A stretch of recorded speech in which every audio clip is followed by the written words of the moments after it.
வானங்களையும் பூமியையும் படைத்த அகிலங்களையும் படைத்த அல்லாவுக்கு அனைத்து புகழும். இப்போ ரமலான் நோன்பை பற்றி விளக்கம். அத்தியாயம் 2, ஆயத்து 185. ரமலான் காலம் எத்தகையது என்றால், அதில்தான் மனிதர்களுக்கு வழிகாட்டியாகவும் தெளிவான சான்றுகளை கொண்டதாகவும் பிரித்து அறிவிப்பதுமான குர்ஆன் இறக்கி அருள பெற்றது. ஆகவே உங்களில் எவர் அக்காலத்தை அடைகின்றாரோ அவர் அம்மாதம் நோன்பு நோற்க வேண்டும். எனினும் எவர் நோயாளியாகவோ அல்லது பயணத்திலேயோ இருக்கின்றாரோ பின்வரும் நாட்களில் நோன்பு நோற்க வேண்டும். அல்லாஹ் உங்களுக்கு லேசானதை நாடுகிறானே தவிர உங்களுக்கு சிரமத்தை அவன் நாடவில்லை. குறிப்பிட்ட நாட்கள் பூர்த்தி செய்யவும் உங்களுக்கு நேர்வழி காட்டியதற்காகவும் அல்லாஹ்வின் மகத்துவத்தை நீங்கள் போற்றி நன்றி செலுத்துவதற்காகவுமே அப்படிங்கிறத அல்லாஹ் சொல்கிறான். அப்போ இதை நம்ம என்ன கவனிக்க வேண்டியது இருக்குது அப்படின்டா, இந்த நோன்பு எதுக்காக அப்படின்டா, நான் இந்த குர்ஆன் உங்களுக்கு கொடுத்துருக்கேன், இதை கொண்டு நீங்கள் வழி நடந்து வாங்க. அதில் என்னுடைய எச்சரிக்கையும் நல் உபதேசங்கள் அனைத்தும் இந்த குர்ஆனில் இருக்குது. இதை நீங்கள் அறிஞ்சு அதன்படி அமல் செஞ்சு வாங்க, அதுக்கப்புறம் நோன்பு வைங்க அப்படிங்கிறத அல்லாஹ் இந்த ரமலான் நோன்பை பற்றி குறிப்பிட்டிருக்கான். இப்போ இந்த மாதிரி நோன்பு வைக்கிறோமா அப்படிங்கிறவ ஒவ்வொருத்தரும் கவனிக்கணும்.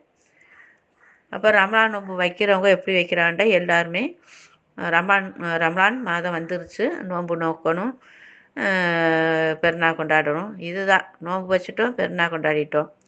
இப்போ இதில் எல்லாம் என்ன சொல்லியிருக்கான் குர்ஆன்ல நம்ம பார்த்தா, இந்த குர்ஆனை அல்லாஹ் இறக்குனா எதுக்கு இறக்கியிருக்கான் அப்படின்டா, அதில் உள்ள நல்ல உபதேசங்களை பார்த்து படித்து அதில் வாழ்ந்து வருவதற்காகவும், எந்த அளவுக்கு வாழ்ந்து வந்துட்டு இருக்கீங்களோ அந்த அளவுக்கு நோம்பும் அல்லாஹ் தஆலா சொல்லியிருக்கான். இப்போ இதை கூட நம்ம என்ன செய்யணும், கருத்தில் வச்சுக்கிறோம். இப்போ நோன்பு வைக்கிறது எப்படி கேட்டால், சில பேர் இந்த குர்ஆனை படித்தா கூட, இதை தமிழில் படித்தா கூட இது படி வாழணும் அப்படி பயந்துட்டு கூட படிக்க மாட்டேங்கிறாங்க. குர்ஆனை தமிழில் படித்தா, நம்முடைய தாய்மொழி தமிழ் மொழியில் படித்தா அதில் போட்டிருக்குல எதை நீக்கி வாழணும், எப்படி வாழணும், எப்படி வாழ்ந்தால் நம்மளுக்கு நன்மை இருக்குது, எப்படி வாழ்ந்தால் தீன்மை இருக்குது அப்படின்னு குர்ஆனில் போட்டிருக்கு. அப்போது என்ன செய்கிறாங்க, நோன்பு நான் வச்சுக்கிறேன், ஆனால் தமிழ் அந்த ஒரு தாய்மொழியில் மொழிபெயர்ப்பு இருக்குது தமிழில், அதை படித்தா அது மாதிரி வாழணும், அதனால் அது படிக்கிறதுக்கு எங்களுக்கு பயமாக இருக்குது, நாங்கள் அரபுலே ஓதிக்கிறோம், ஆனால் 30 நோன்பு வச்சுக்கிறோம் அப்படி சில மக்களுக்கு சொல்கிறாங்க. பெரும் தொகையினர் மக்கள் அப்படி சொல்கிறாங்க. ஆனால் இதில் குறிப்பிட்ட மக்கள் தர்ஜுமா பார்க்குறாங்க, அதில் உள்ள தமிழ் மொழிபெயர்ப்பை பார்க்குறாங்க, அதை எந்த அளவுக்கு அமல் செய்கிறான்னு தெரியல, ஆனால் பார்க்குறாங்க, பார்த்துட்டு அவங்க வாழ்ந்துட்டுருக்காங்க. அப்போ இது நிச்சயம் நம்ம இந்த குர்ஆனை பார்க்கணும். குர்ஆனை பார்த்து அதில் முடிஞ்ச அளவுக்கு வாழ்ந்து வரணும். ஏன்னா இந்த குர்ஆன் ஒவ்வொன்றையும் எல்லாம் கேட்பான், உனக்கு இவ்வளோ நல்ல உபதேசங்களையெல்லாம் நான் கொடுத்தேனே, இது எந்த அளவுக்கு நீ வாழ்ந்து வந்த அப்படின்னு அல்லாஹ் தஆலா கேட்பான். அப்போ நம்ம இந்த நல்ல உபதேசத்தை கேட்டு, எச்சரிக்கையை கேட்டு நம்ம வாழ்ந்து முடிஞ்ச அளவுக்கு, ஏண்டா குர்ஆன் நிறையா இருக்குது, கொஞ்சம் கொஞ்சமாக அல்லாஹ் தஆலா சொல்ல சிறுக சிறுக பகுதி அதை இறக்கி வச்சுருக்கேங்கிறான். அப்போ கொஞ்சம் கொஞ்சமாக நம்ம எந்த அளவுக்கு வாழ்ந்துட்டு வர்றோமோ அந்த அளவுக்கு நம்ம நோன்பையே நம்ம வச்சுக்கணும். ஆனால் இப்படிலாம் இந்த உலகத்தை வாழ முடியாது, இந்த உலக வாழ்க்கையில் அப்படிலாம் வாழ முடியுமா அப்படி கேட்குற மக்கள் எவ்வளோ பேர் இருக்காங்க. சில பேர் இந்த குர்ஆனை தமிழில் பார்த்து அதேபடி படிச்சுட்டு வாழணும், இல்லாட்டி எல்லாம் நம்மளை தண்டிப்பான் அப்படிங்கிறக்காண்டி சில பேர் அந்த தமிழை பார்க்க கூட பயப்படுறாங்க. ஏன்னா அது மாதிரி வாழ முடியாது, நாளைக்கு எல்லாம் கேட்பானேன்ட்டு. ஆனால் நம்ம வாழ்ந்தே தான் ஆகணுங்க அப்படிங்கிற இறைவன் விதித்த விதியே அதுதான். இந்த குர்ஆனுடைய ஆயத்தை நம்ம வாழ்ந்தே ஆகணும் அப்படிங்கிறக்காண்டி தான் இந்த குர்ஆனை கொடுத்து ஆரம்பத்திலேருந்து எவ்வளவு முடியுமோ அவ்வளவுக்கு அல்லாஹ் உபதேசம் செய்து கடைசி கட்டத்தில் சத்தியத்தை கொண்டும் அல்லாஹ் உபதேசம் செய்கிறான். ஏன்னா நீங்கள் இவ்வளோது உங்களுக்கு நான் சொல்லிகிட்டே வாரேன், இதை விட்டுறாதிய. விட்டுட்டு வந்தீங்கன்னா உங்களுக்கு அங்கே எந்த ஒரு பயனும் எந்த பலனும் இருக்காது, பயனற்றதாக இருக்கும் அப்படிங்கிறத எல்லாம் சொல்லிட்டு வரான். அதனால தான் எல்லாம் இந்த ஆரம்ப பெரிய பெரிய அத்தியாயம்லாம் இருக்குல்ல, அதுலலாம் அல்லாஹ் எல்லா நல் உபதேசங்களையும் சொல்லிட்டு கடைசி சிறு அத்தியாயங்கள்லாம் எல்லாம் என்ன சொல்கிறான் அப்படின்டா, சத்தியத்தை கொண்டு எல்லாம் பேச ஆரம்பிக்கிறான். ஏன்னா முன்னாடி உனக்கு நிறைய சொல்லிட்டேன், அதை விட்டுறாத, அதன்படி வாழ்ந்து வா. நீ வாழாமல் இங்கே வந்தீன்னா உனக்கு எந்த பயனளிக்காது, யாருடைய பரிந்துரை இங்கே ஏற்றுக்கொள்ளப்படவும் மாட்டாது, நீ வாழ்ந்து வா அப்படிங்கிறத நல்லா உபதேசத்தை கொடுத்துட்டு, இது உண்மையை நம்பு அப்படின்னு தான் எல்லாம் சத்தியத்தை கொண்டும் சொல்லி காட்டுறான். நீங்கள் இந்த ஒரு ஆயத்துகளெல்லாம் அந்த கடைசி பக்கம் நீங்கள் போனீங்கன்னா எல்லா ஆயத்துகளையும் பாருங்கள், சத்தியம் தான் வரும். சத்தியம், இது உண்மை, நம்புங்க. எதுக்கு அப்படின்ட்டா இங்கே வாழாமே அல்லாட்ட போய் திரும்ப என்னை அனுப்பு, நான் வாழ்கிறேன்னு ஒவ்வொரு ஆயத்துலையும் சொல்கிறாங்க. திரும்ப அனுப்பு, நாங்கள் நன்மை செஞ்சே வரணும். உனக்கு இவ்வளோ ஆயுள் காலங்களை நான் கொடுத்தேன், அதையெல்லாம் வீணாக்கிட்டு இப்போ திரும்ப அனுப்புகிறேன், அனுப்பு, நான் நன்மை செய்கிறேன், நீ சொல்கிறிய போனால் அதே தவறத்தை நீ செய்வேன். இல்லாட்ட இவ்வளோ சத்தியத்தை கொண்டு நான் சொல்லும்போது நீ வாழ்ந்துருப்பிய அப்படின்ட்டு எல்லாம் அதையும் சொல்லி காட்டுறான். அப்போ எவ்வளோ சத்தியங்க இருக்குது. காற்று, மழை, நிறையா நீங்கள் படிச்சுக்கிட்டே வந்தால் எல்லாம் எதெல்லாம் சத்தியம் பண்ணியிருக்கான்னு உங்களுக்கே தெரிஞ்சுக்கிறோம். அப்போ நீங்கள் இந்த ஆயத்தை குரானை ஃபுல்லாக படிச்சுக்கிட்டே வரணும். உங்கள் மொழி உங்களுக்கு என்ன மொழியில் இருக்கோ அந்த மொழியில் படிச்சுக்கிட்டே தான் வரணும். அப்போ எல்லாமே நம்மளுக்கு விளங்கிடும். அப்போ இதையெல்லாம் விட்டுட்டு நான் நோன்பு வைக்கிறேன்டா, எல்லாம் இப்படித்தான் வாழணும்னு சொல்லி நமக்கு நற்செய்திகளை இந்த குரானுக்குள்ளே இறக்கியிருக்கான். அதை விட்டுட்டு நான் நோன்பு வைக்கிறேன் அப்படின்டா, படியை விட்டுட்டு எத்தனை படியை தாண்டி அதை போய் பிடிச்சிக்கணுண்டா, அதில் எப்படி நம்மளுக்கு பலன் அளிக்கும் அப்படின்னு நம்ம கவனிக்கணும். படியை அல்லாஹ் சொல்கிற வாழ்க்கையை வாழணும். 2வது படி அவனுக்கு நோன்பு வைக்கணும். இதுதான் இப்போ நம்மளுக்கு இந்த வேதத்துகளை எல்லாம் கொடுத்துருக்க ஊரா எப்படி வாழணும் அப்படிங்கிறத எல்லாம் நம்மளுக்கு உபதேசம் செஞ்சுருக்கான். அதே நேரத்தில் தர்மம் எப்படி செய்யணும் அதையும் எல்லாம் சொல்லி காட்டுறான். அப்போ அதுபடி நம்ம வாழ்ந்துட்டு வரோமா அப்படின்னா அதையும் கவனிக்கணும். அதை சொல்லையில் நம்மளுக்கு தூக்கி வாரி போடும், இவ்வளவு கொடுக்கணுமா அவ்வளவு கொடுக்கணுமா. இப்போ எல்லாம் இதில் என்ன சொல்லியிருக்கான் அப்படின்டா, 8வது அத்தியாயம் வெற்றி பொருட்கள் 8வது அத்தியாயத்தில் 41வது ஆயத்து. அதில் என்ன எல்லாம் சொல்கிறான் அப்படின்டா, 5ல் 1 பங்கு தர்மம் செய்யுங்க அப்படின்னு எல்லாம் சொல்கிறான். இப்போ இந்த மக்கள்கிட்ட 5ல் 1 பங்கு தர்மம் செய்யுங்கன்னா மயக்கமே வந்துடும். ஆனால் அல்லா அப்படி தான் செய்கிறான். அந்த மாதிரி தான் செய்யணும் அப்படிங்கிறது அல்லாவுடைய கட்டளையாக இருக்குது. அப்போ 5ல் 1 பங்கு ஏழைகளுக்கும், நேர் வழியில் இருப்பவருக்கும், நல்உபதேசம் செய்பவர்களுக்கும், வழி போக்குவர்களுக்கும், எல்லாருக்கும், எல்லா மக்களுக்கும் அதில் பிரித்து கொடுங்க அப்படிங்கிற எல்லாம் சொல்கிறான். இப்போ 5ல் 1 பங்குனா எவ்வளோ? இப்போ 1 லட்ச ரூபா வச்சுருந்தோம்னா 20,000 ரூபா கொடுக்கணும். 20,000 ரூபா கொடுக்க சொன்னால் கொடுப்பாங்களா? ஆனால் ஈஸியாக நோன்பு வச்சுறாங்க. ஆனால் 1,20,000 ரூபா கொடுக்கண்டா 20,000 ரூபா கொடுக்கணுமா அப்படின்பா. ஆனால் அல்ல அப்படித்தான் அவன் சொல்லியிருக்கான், 5ல் 1 பங்கு கொடுங்க அப்படின்டா. 10,000 இருந்தால் 2,000 கொடுங்க, அந்த மாதிரி தான் எல்லாம் சொல்லிட்டு வரான். இப்போ இது நம்ம செஞ்சிட்ருக்கோமா அப்படின்னு நம்ம கவனிக்கணும். இப்போ ஒவ்வொரு ஆயத்துக்கான நல் உபதேசம் நாளைக்கெல்லாம் கேட்பான். ஆனால் இதையெல்லாம் உங்களுக்கு எச்சரிக்கை செய்தேனே எந்த அளவுக்கு நீ வாழ்ந்து வந்த அப்படின்ட்டு. இப்போ இவ்வளோ காலம் நம்முடைய காலங்களை வீணாக்கிட்டோம், இனிமையாவது அல்லாஹ் பொருத்தமாக வாழணும் அப்படின்னு நம்ம இதையெல்லாம் பார்த்துட்டு வரணும். அடுத்ததும் இன்னொரு ஆயத்து இருக்குது, அதை பார்ப்போம். நம்ம ஈஸியாக நோன்பு வச்சுருக்கிறோம். எல்லாம் எவ்வளோது கட்டையில எல்லாம் நம்மளுக்கு சொல்லிக்கிட்டே இருக்கான். யார் இந்த உலகைச்சே பின்பற்றி வாழ்கிறார்களோ அவர்களுக்கும் எல்லாம் சொல்கிறான். என்ன சொல்கிறான் அப்படின்டா, 79வது அத்தியாயம் 34வது ஆயத்து. எனவே பேரமளி வந்துவிட்டாள், அந்நாளில் மனிதன் தான் செய்தவற்றை எல்லாம் நினைவுபடுத்தி கொள்வான் அப்படின்னு எல்லாம் சொல்கிறான். அப்போ நம்ம தவறு செஞ்சாலும் நம்மளுக்கு மனசுக்குள்ளே இருக்கல, பிறர்கிட்ட ஒழிச்சிருவோம், ஆனால் மனசுக்குள்ளே இருக்கும்ல. நன்மை செஞ்சாலும் மனசில் இருக்கு, இதுதான் செஞ்சோம், நல்லதான் செஞ்சுருக்கோம்னு. கெட்டதை செஞ்சாலும் கெட்டதை செஞ்சிட்டோமே அப்படின்னு ஒரு படோடப்பும் மனசுக்குள்ளே இருக்குது. அப்போ இது ரெண்டும் இருக்கத்தானே செய்யுது. அப்போ நம்ம என்ன நினைப்போம், ஆகா இந்த தப்பெல்லாம் செஞ்சுட்டோமே, இன்னைக்கு கூலி கொடுக்கப்படுமே அப்படி என்ன வருமா வராதா? அதான் அல்லாஹ் சொல்கிறான், அந்நாளில் மனிதன் தன் செய்தவற்றை எல்லாம் நினைவுபடுத்தி கொள்வான். அப்பொழுது பார்ப்போர்க்கு நரகம் வெளிப்படுத்தப்படும். யாரு இந்த உலக இச்சையை பின்பற்றி வாழ்ந்தாலும் அவர்களுக்கு அல்லாஹ் சொல்கிறான், ஹலால் ஹராம் பார்க்காம சாப்பிட்றது, அல்லாஹ் சொன்னபடி தர்மம் செய்யாமல் விடுறது, பெருமையான இடத்துக்கு போகிறது, பெருமையான பேச்சுகள் பேசுறது, வீண் பேச்சு பேசுறது, எல்லாத்துக்குமே வாழ்க்கையில் எவ்வளோதான் இருக்குது, எவ்வளோதான் நம்ம வாழ்க்கையில் இருக்குது. அதைத்தான் அல்லாது சொல்லி காட்டுறான். அப்போ அடுத்தது வெளிப்படுத்தப்படும்,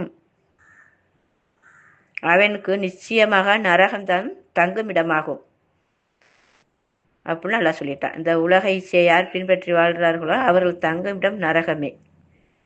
எவன் தன் இறைவன் முன் இருப்பதை அஞ்சி மன இச்சையை விட்டும் விலகி கொண்டானோ நிச்சயமா அவனுக்கு சொர்க்கம்தான் தங்கும் இடமாகும் அல்லாஹ் சொல்றான்.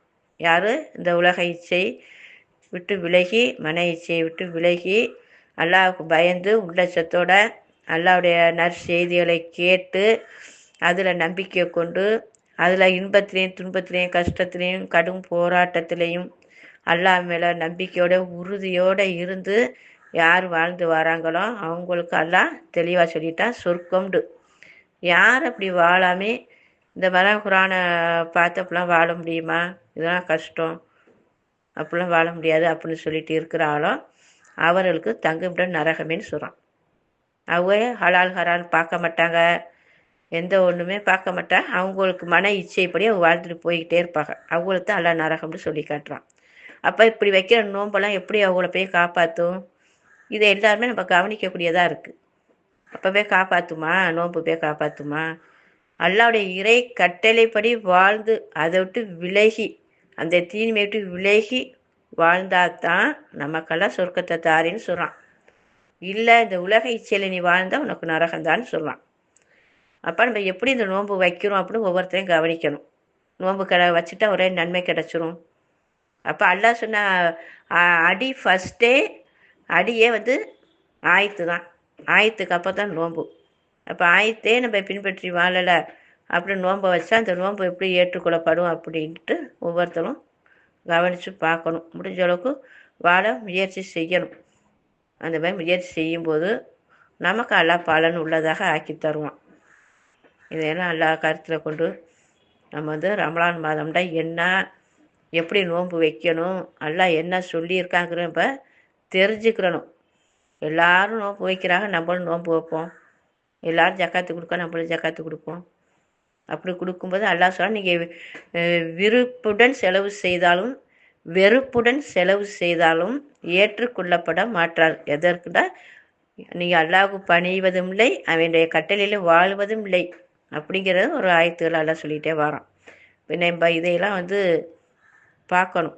ஆனால் ஒவ்வொருத்தருக்கும் அல்லாஹ் உள்ளச்சத்தை கொடுத்து இந்த ஆயத்துகள் படி வாழ்ந்து அல்லாஹ் பொருந்தி கொண்ட நிலையில், என்ற அல்லாஹ்வுடைய உபதேசங்களை நம்ம பின்பற்றி வாழும்போது தான் அல்லாஹ் நம்மளை பொருத்திக்கிறான். அப்போ நோன்பு வைக்கும்போது தான் அல்லாஹ் பொருத்தி கொள்கிறான். அந்த ஒரு பாக்கியத்தில் ஒவ்வொருத்தரையும் அல்லாஹ் வாழ வைக்க அந்த அருள் புரிய அல்லாஹ் போதுமானவன். நம்ம கேட்கணும் அல்லாட்ட. ஏன்னா இந்த உலக வாழ்க்கை ரொம்ப ரொம்ப சொற்பமானது. அது குரான் ஆயத்துல வருது பாருங்க, எவ்வளவு காலம் நீங்கள் வாழ்ந்திய அப்படி கேட்கும்போது சொற்ப காலம், சொற்ப நேரம், சொற்ப காலம் அந்த மாதிரி தான் சொல்லுவாங்க. ஏன்டா அப்படித்தான் இது. அதனால நம்ம என்ன செய்யணும், நல்லா வாழ்கிறதுக்கு முயற்சி செய்யணும். முயற்சி செய்யாமல் இருக்கக்கூடாது. எப்போ வேண்டால் மரணம் வரும், அதுக்கு வயசு கிடையாது. நல்லா நாடிட்டானே ஒரே பிடியாக பிடிச்சிருவான். நம்ம இருந்த நிலையிலையும் நடந்த நிலையிலையும் தூங்குன நிலையிலையும் சாப்பிட்ற நிலையிலையும் பாத்ரூமுக்கு போன நிலையிலையும் இல்லை வெளியில் போன நிலையிலையும் எப்போ வேண்டாலும் மரணம் வரலாம். ஆனால் நன்மையை முற்படுத்திட்டா அவர்கள் துக்கப்படவும் மாட்டார்கள், பயப்படவும் மாட்டார்கள். யார் இறை கட்டளை பேணி அல்லாஹ்வுக்கு பயந்து உள்ளச்சத்தோடு வாழ்ந்து அல்லாஹ் சொன்னபடி எப்படி தர்மம் செய்யணுமோ அப்படி செஞ்சு அவங்க வாழ்ந்து நோன்பு வச்சு வரும்போது அவங்களுக்கும் மன சமாதானமாக இருக்கும். அவங்க என்ன நினைப்பாங்க, அல்லாஹ் சொன்னபடி வாழ்ந்தோம், அல்லாஹ்வுக்காக இந்த உலக வாழ்க்கையை அர்ப்பணம் செஞ்சோம், அல்லாஹ் சொன்னபடியே தர்மம் செஞ்சோம், அப்போ அல்லாஹ் நமக்கு எப்படி தீமையை தருவான்? ஒரு காலம் தரமாட்டான். நன்மைக்கான கூலி நன்மையை தவிர வேற உண்டான்னு அல்லாஹ் கேட்குறான்ல. அப்போ நன்மைக்கான கூலி நன்மை தான் நம்மளுக்கு இருக்கும். அப்போ அந்த சுகத்திலே தான் வாழ்ந்துக்கிட்டு இருப்பா. எப்போ அந்த சுகத்திலே வாழ்ந்துக்கிட்டு இருக்காங்கன்னா அவங்க சொர்க்க வழிகளை வாழ்ந்துட்டு இருக்காங்க. அதனால நம்ம எப்போ வேண்டாலும் நமக்கு மரணம் வரும். அதனால் ஆயத்துகளை ஃபஸ்ட்டு குரானை பார்க்கணும், ஆயத்தில் வாழ முயற்சி செய்யணும். பிள்ளைக்கு சேர்க்குறேன், அதுக்கு சேர்க்குறேன், இதுக்கு சேர்க்குறேன், தாய்க்கு சேர்க்குறேன், மகளுக்கு சேர்க்குறேன், யாருக்கு சேர்த்தாலும் யாரும் நமக்கு உதவி செய்யவே முடியாது. கொடுக்கும்போது எல்லாம் வாங்கிக்கிட்டு சந்தோஷமாக போயிடுவாங்க. ஆனால் கடைசி கட்டத்தில் சக்கராத்து ஆளில் கிடக்கும்போது மலக்களோட இருக்கும்போது யாருமே நம்ம பக்கத்தில் இருக்க மாட்டாங்க. நம்ம நன்மையை செஞ்சால் அழகான முறையில் ரூஹை கைவிட்டுருவ மலக்கள். தீமை செஞ்சால் கடுமையான கேலிவனுக்கும் கடுமையான அதாபம் இங்கே நடந்துகிட்ருக்கும். ஆனால் நம்மளை சுற்றி உள்ள மக்கள்களாம் அவ்வாடுக்கு எதோ சாப்பிட்டுக்கிட்டு வச்சுக்கிட்டு பேசிக்கிட்டு இருப்பாங்க. அங்கே என்ன நடக்குன்னு யாருமே கவனிக்க முடியாது, தெரியாது உங்களுக்கு. அதனால அல்லாஹ் சொல்கிறான், இதா வைக்கல நினைக்கிறேன். நீங்கள் அவர்களுக்கு நெருக்கமானவர்களாக இருந்தால் அவர்களை நீங்கள் காப்பாற்றலாமே, அவர்களை காப்பாற்றலாமே நல்லா கேட்குறான். எப்படி காப்பாற்ற முடியும்? நம்ம காப்பாற்ற முடியுமா? தாயே பிள்ளைய ஒருத்தா காப்பாற்ற முடியாது. அந்த மரணம் வந்துருச்சு அப்படின்டா அதை யாருனாலும் தடுக்க முடியாது. அங்கே என்ன நடக்குது, என்ன கேள்வி உனக்கு நடக்குது, என்ன நடக்குது அப்படிங்கிறத யாருமே பார்க்க முடியாது. அவங்க தான் அங்கே போராடிக்கிட்டு இருக்கணும். அவங்களுடைய கஷ்டம்தான் இங்கே, அவங்களுடைய கஷ்டங்களும் அவங்களுக்கு கேள்வி உனக்கும் அதுதான் இங்கே நடந்துகிட்ருக்கும். அப்போ நம்ம பிள்ளைகளுக்கெல்லாம் பார்த்து ஊட்டி வளர்க்குறோம், சேர்த்து கொடுக்குறோம், எல்லாம் பண்ணுறோம். ஆனால் பிறருக்கு கொடுக்குறத கம்மி பண்ணிக்கிறோம். பிள்ளைகளுக்கு கொடுக்குறோம், நல்லா கொடுத்துக்கிறோம், நல்லா பண்ணிக்கிறோம், நல்லா இருக்கட்டும்ண்டு அப்படி பண்ணுறோம். அந்த தருவாயில் அந்த பிள்ளைகளே காப்பாற்ற முடியாது. அதுதான் எல்லாம் சொல்கிறோம், அவரவர் நிலைமை அவரவருக்கு போதுமானது. பெற்றோருக்கு பிள்ளைக்கு பெற்றோர் இல்லை. ஏன்னா அவங்கவுங்க நிலைமை தான் அவங்கவுங்களுக்கு போதுமானதாக இருக்கும். அதனால தான் நம்ம எந்த அளவுக்கு அல்லாஹ் கொடுத்த இந்த குரானை பற்றி பிடித்து கொண்டு அதன்படி வாழ்ந்துட்டு வந்தால் நமக்கு கவலையும் இல்லை, துக்கமும் இல்லை. அதனால் மலக்கள் சொல்கிறாங்க, 41வது அத்தியாயத்தில் யார் அல்லாஹ் மேலே உறுதி கொண்டு கஷ்டத்திலையும் துன்பத்திலையும் சோதனை காலங்களையும் அல்லாஹ் ஒருவனேன்று அந்த உறுதியை கொண்டு வாழ்ந்துட்டு இருக்காங்களோ அவங்ககிட்ட மலக்கிறது வானத்திலையும் இறங்கிக்கிட்டு சொல்கிறாங்க, நீங்கள் பயப்படாதீங்க, கவலைப்படாதீங்க, உங்களுக்கு சொர்க்கத்தை கொண்டு நற்செய்தி இருக்கின்றது அப்படின்னு அல்லாஹ் சொல்கிறான். அந்த 41வது அத்தியாயத்தை திரும்பவும் 30-31 அதுலேயும் 30-31 நினைக்கிறேன். அதுலேயும் இன்மைக்கு மறுமைக்கு நாங்களே உதவியாளர்கள், நாங்களே பாதுகாவலர்கள் அப்படின்னு மலக்கள் இறங்குறாங்க. அப்போ அல்லாஹ்வுடைய இறை கட்டளை பேணி நடந்தால் அவங்களுக்கு எவ்வளோ நற்செய்தி அல்லாஹ் சொல்கிறான். உங்களுக்கு மலக்களை நான் பாதுகாப்பாக வச்சுருக்கேன் இன்மைக்கு மறுமைக்கு அப்படின்ட்டு. அப்போ ஒவ்வொருத்தரும் ஃபஸ்ட்டு அல்லாஹ் கொடுத்த குரானை பின்பற்றி நோன்பு வச்சு தர்மம் செஞ்சு நம்ம வரக்கூடியதா அல்லாஹ் அனைவருக்கும் அருள் புரிவானாக. அதில் விருப்பம் வைக்கணும் ஒவ்வொருத்தரும். அல்லாஹ் இந்த ஒரு பாக்கியத்தை எங்களை வாழ வை. ஆனால் எங்களுக்கு இந்த பாக்கியத்துக்குள்ள வாழ முடியலை. இந்த உலக வாழ்க்கை பக்கம் தான் மனம் போகுது. ஆனால் இந்த ஒரு உன்னுடைய வேத விதிப்படி எங்களை வாழ வைக்க நீ பொறுப்பேற்றுக்கொள்ளும். அந்த மனதை உன் பக்கம் நீ திருப்பிட்ட அப்படின்டா அது அந்த வேத விதிப்படியே வாழ்ந்து செயல்பட்டுக்கிட்டே வரும். அதுக்கு நீயே பொறுப்பேற்றுக்கொள்ள அப்படின்னா அல்லாட்ட பொறுப்பு ஒப்படைக்கும் போது ஒரு காலகட்டத்தில் அல்லாஹ் நம்மளுக்கு அந்த ஒரு பாக்கியத்தை அருள்வான். அந்த பாக்கியத்தை வாழ்ந்துட்டு இருப்போம். இந்த உலக வாழ்க்கையை வெறுப்பாயிரும், மறுமை வாழ்க்கை விருப்பமாயிரும். அப்போ அந்த ஒரு பாக்கியத்தில் வாழ்கிறதுக்கு ஒவ்வொருத்தரும் அல்லாட்ட கேட்கணும். இது பேசுனது எதுவும் தவறுகள் இருந்தாலும் உச்சரிப்பு அதில் தவறுகள் இருந்தாலும் அல்லாவே பாவமன்னிப்பு அளிக்க போதுமானவன். எல்லா புகழும் அல்லாவுக்கே.